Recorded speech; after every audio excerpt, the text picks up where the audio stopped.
बिस्मिल्लाहिर्रहमानिर्रहीम। दोस्तों, मैं हूं आफ्ताब जिलानी और आप देख रहे हैं यूट्यूब चैनल दिसान खुशी का सूरज। दोस्तों, आज हम इस कपास की फसल के मौजू के साथ आज हम आए हैं इधर। तो आज का जो मौजू है वो ये है कि कपास की फसल वस्ती पंजाब में तकरीबन ख़त्म हो चुकी है। हमने इसकी वजूहात ढूंढनी है और अगली फिर जब हम मजीद वीडियो बनाएंगे तो हम इन वजूहात की बिना पर इस कपास की फसल को दोबारा वस्ती पंजाब में कामयाब कराने के लिए आपको कोई रहनुमाई देंगे, ताकि हमारी जो वस्ती पंजाब में कपास की फसल जो तबाह हो चुकी है, ख़त्म हो चुकी है, वो दोबारा उसकी काश शुरू हो सके। दोस्तों, इस वक्त हम एक कपास के फील्ड में खड़े हैं। ये वस्ती पंजाब का ही एरिया है और मैं आपको दिखाना चाहता हूं कि वस्ती पंजाब में जो कपास ख़त्म हो रही है, हम चाहते हैं कि उसको किस तरह कामयाब किया जा सकता है। सबसे पहले तो हम आज की वीडियो में वो वजूहात देखेंगे जिसकी वजह से कपास की फसल वस्ती पंजाब में ख़त्म हो गई है। मेरे पास जो वजूहात है उनमें सबसे जो अहम तरीन वजह है वो है नाकस बीज और गैर मेयारी जो वैरायटीज़ हैं उसका की वजह से कि ज़मींदार भाइयों को बीज भी नाकस मिलता रहा है पिछले चंद सालों से, और इसके अलावा कोई ऐसी वैरायटी अच्छी वैरायटी नहीं मिली जो हम इस हालात में अच्छी पैदावार दे सके। दूसरी जो वजह है वो कीड़ों का शिद्दत के साथ अटैक, खास तौर पर दो कीड़े, इतना शदीद अटैक आया था दो कीड़ों का। उसमें सबसे पहले सफ़ेद मक्खी और दूसरा जो खतरनाक तरीन कीड़ा है वो है गुलाबी सुंडी। इन दोनों कीड़ों के हमले की वजह से वस्ती पंजाब में जो कपास की फसल है वो मुकम्मल तौर पर ख़त्म हो गई है। तीसरी वजह जो समझ में आती है वो है मौसम की तब्दीली। कपास के लिए गर्म और खुश्क मौसम चाहिए, लेकिन इधर वस्ती पंजाब में शुरू में टेम्परेचर बहुत ज़्यादा हो जाता है, हॉट एंड ड्राई होता है। बाद में जब बारिशें शुरू हो जाती हैं तो बहुत ज़्यादा नमी की आने की वजह से कपास की फसल तबाह हो जाती है। ख़ास तौर पर आप देखें कि अगस्त में और सितंबर में जो बारिशें होती हैं उस बारिशों ने वस्ती पंजाब में कपास की फसल को ख़त्म कर दिया है। चौथी वजह जो है वो ज़मींदार भाइयों का मकई और कमाद की फसल की तरफ रुझान।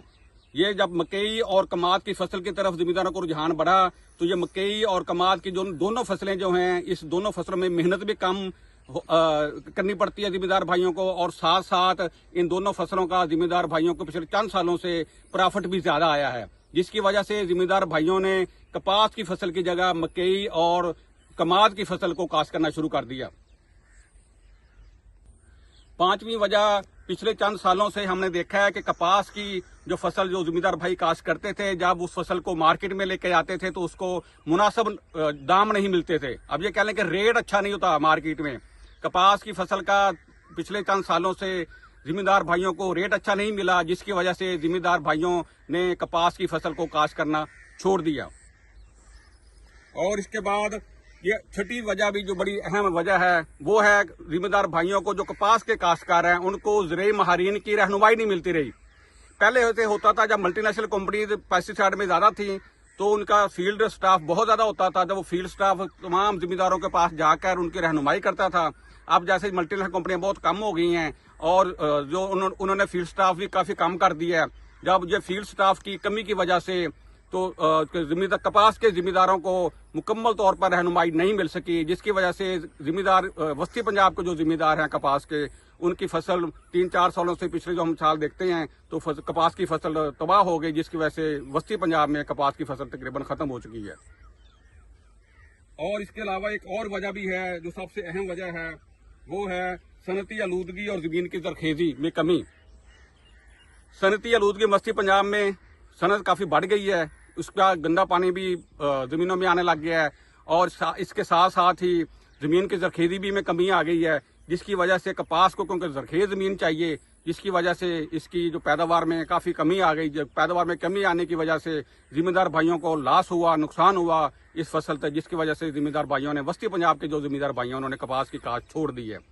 ये थी वजूहात। दोस्तों, आज हमने इन वजूहात पर थोड़ी सी रोशनी डाली है, तो इंशाअल्लाह ताला अगली वीडियो में हम इन वजूहात को कैसे ओवरकम कर सकते हैं ताकि वस्ती पंजाब में कपास की फसल दोबारा काश्त शुरू हो जाए, इस पर हम बात करेंगे।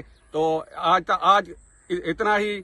अगर आपको ये वीडियो पसंद आए तो इसको लाइक करें, शेयर करें और मेरा यूट्यूब चैनल दिसान خوشی کا سورج کو سبسکرائب بھی کریں، اور انشاءاللہ تعالی نیکسٹ ویڈیو میں ہم ان وجوہات پر مزید روشنی ڈالیں گے اور اس کا حل تلاش کریں گے تاکہ وسطی پنجاب میں کپاس کی کاشت دوبارہ شروع ہو جائے۔ آج تک اتنا ہی، اس نعرے کے ساتھ پاکستان زندہ باد۔